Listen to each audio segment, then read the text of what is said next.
Merci beaucoup Ousmane de nous donner l'opportunité de parler de Africa CIO Award.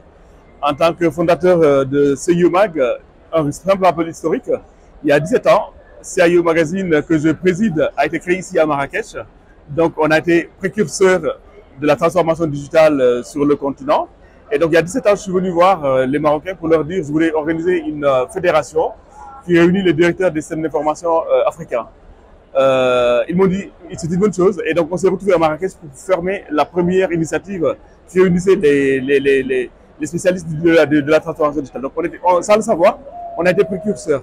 Et donc 17 ans après, il y a le GITEX qui arrive et quand on est parti leur dire que voilà, il y a 17 ans, nous on a commencé à faire ça et on continue à le faire à travers le continent, ils nous disent que vous avez toute la légitimité pour organiser le CIO Award qui permet donc de primer les DSI, de primer les meilleurs projets de transformation digitale portés par les CIO africains. Donc, on a pu réunir plus de 40 dossiers ici, issus d'une vingtaine de pays africains. Et à l'issue de ça, donc, on a sélectionné les meilleurs projets. Et parmi les meilleurs projets, donc, on a eu 12 qui ont été présélectionnés sur les bases de l'impact que présentent les projets, sur la base de l'innovation que présentent ces projets. Et hier soir, donc, on a eu à faire la cérémonie des awards pour récompenser les meilleurs projets portés par les DSI africains.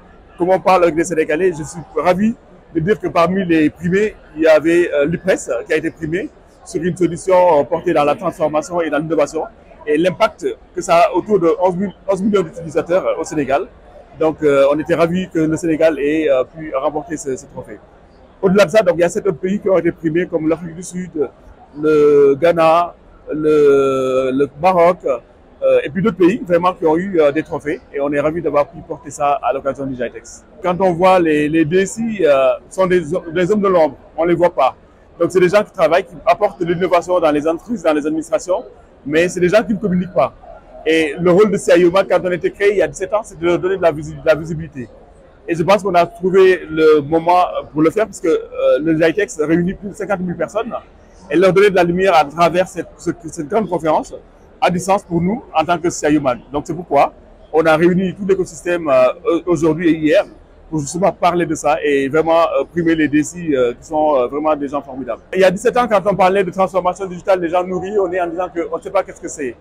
Et avant, il fallait se battre pour dire que la place du DSI ou bien la CIO, la DSI n'est pas un centre de coût mais un centre de profit.